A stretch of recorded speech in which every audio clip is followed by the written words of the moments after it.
Assalamualaikum, perkenalkan kami dari kelompok 2 Penyuluhan dan Komunikasi Pertanian Rombel 3. Di sini kami akan mempresentasikan mengenai topik 2, yaitu peran penyuluh pertanian terhadap petani maupun kelompok tani. Nah, sebelum itu kita lihat yuk siapa saja yang tergabung dalam kelompok 2. Anggotanya ada di sini.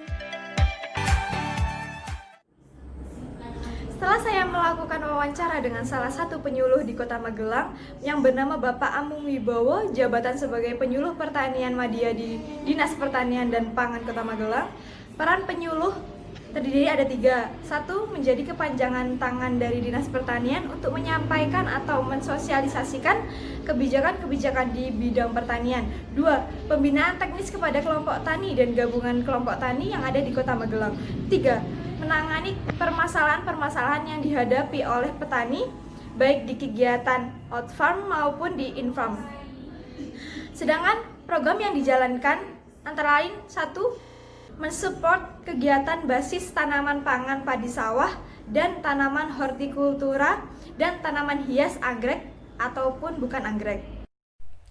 Di Kabupaten Magelang, Dinas Pertanian dan Pangan Kabupaten Magelang membagi tugasnya dengan BPP atau Balai Penyuluhan Pertanian Magelang di setiap kecamatannya guna melakukan 3 kegiatan utama. Yang pertama adalah perencanaan penyuluhan pertanian, yang kedua adalah pelaksanaan penyuluhan pertanian, dan yang ketiga adalah pemantauan pelaksanaan penyuluhan pertanian. Peran dan fungsi dari penyuluh pertanian itu sendiri adalah yang pertama, menyebarluaskan informasi mengenai dunia pertanian, yang kedua sebagai fasilitator terhadap petani maupun kelompok tani, yang ketiga adalah memberi dukungan dan motivasi kepada para petani agar tidak mudah menyerah, yang keempat adalah mendukung program pemerintah dari Dinas Pertanian, yang kelima adalah memberikan alternatif pemecahan masalah kepada para petani.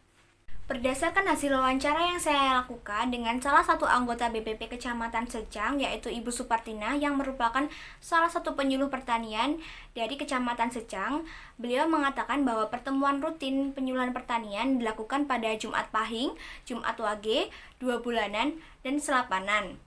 Namun selama pandemi, kegiatan penyuluhan hanya dilakukan melewati media WhatsApp. Bagi petani yang tidak memiliki media tersebut, maka petani bisa datang langsung ke BPP Kecamatan Secang untuk melakukan konsultasi kepada penyuluh.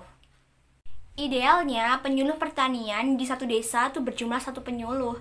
Namun, karena SDM penyuluh pertanian yang masih kurang, maka BPP Kecamatan Secang menerapkan program 1 penyuluh untuk 2 desa. Terhitung, di Kecamatan Secang ada 20 desa dan penyuluhnya hanya ada 12. Badan Penyuluh Pertanian atau BPP Kecamatan Bukit terdapat 9 orang penyuluh yang terdiri dari 3 penyuluh PNS dan 6 penyuluh THRBP atau tenaga harian lepas tenaga bantu penyuluh pertanian. Berdasarkan hasil wawancara yang saya lakukan dengan Budian, salah satu anggota BPP Kecamatan Bukit, peran penyuluh itu sendiri yaitu penyuluh sebagai pusat informasi dan fasilitator bagi para petani, penyuluh sebagai motivator agar petani tahu, mau, dan mampu, serta penyuluh sebagai penghubung antara petani dengan pemerintah atau petani dengan peneliti.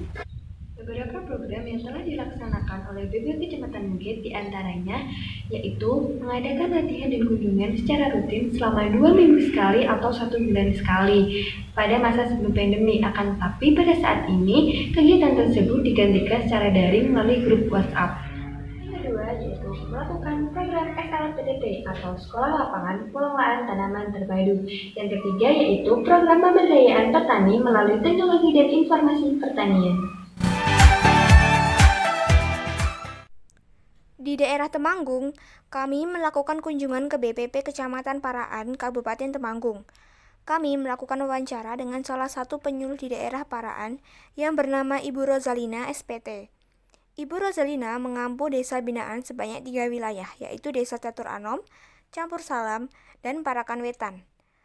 Peran penyuluh di daerah ini lebih terfokus pada petani dan kelompok tani, yaitu menyampaikan berbagai informasi tentang bagaimana kiat-kiat agar produksinya itu bisa meningkat.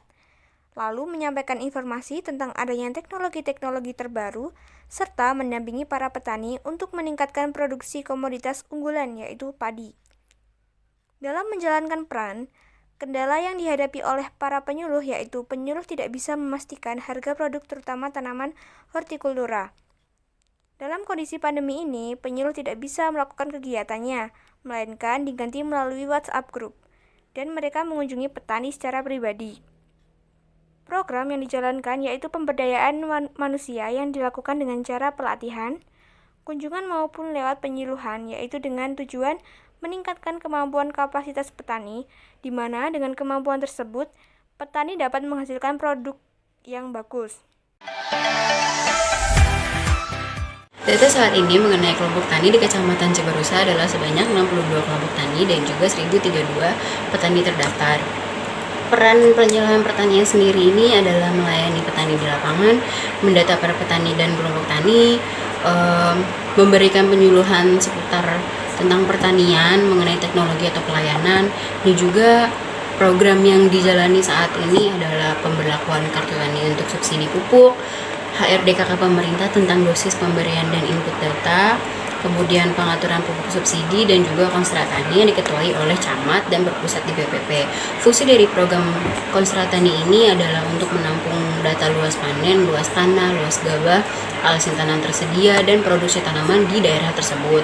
Dan hal ini juga memudahkan kementerian untuk mengontrol dan memonitoring kegiatan pertanian di daerah-daerah.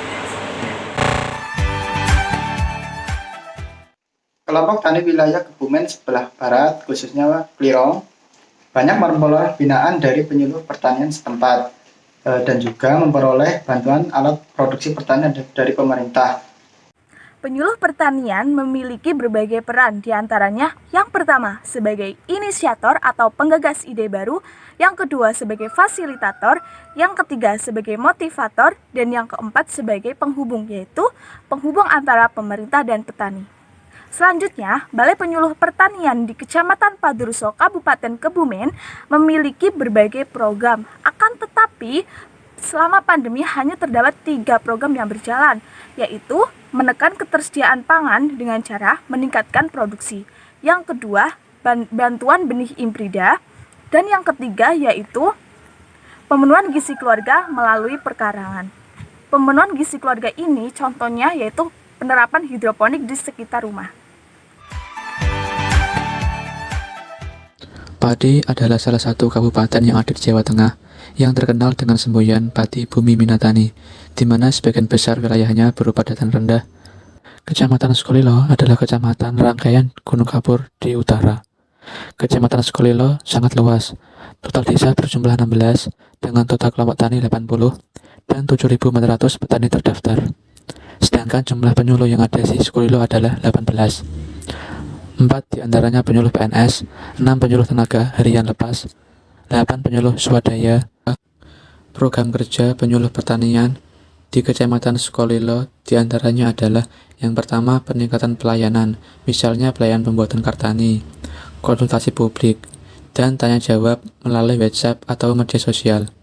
Yang kedua penyediaan alsintan, misalnya seperti kombin, harvester, dan traktor.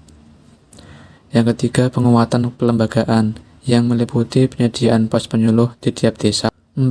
Peningkatan kualitas sumber daya manusia melalui pelatihan bagi petani dan wirausaha petani, serta pendampingan saat musim tanam dan musim panen. Dan yang terakhir, penyuluh juga ikut serta dalam penanganan hama, misalnya hama tikus, keong emas, dan wereng. Nah, itu tadi merupakan video peran penyuluh pertanian terhadap petani maupun kelompok tani di wilayah anggota kelompok kami masing-masing. Semoga bermanfaat. Wassalamualaikum warahmatullahi wabarakatuh.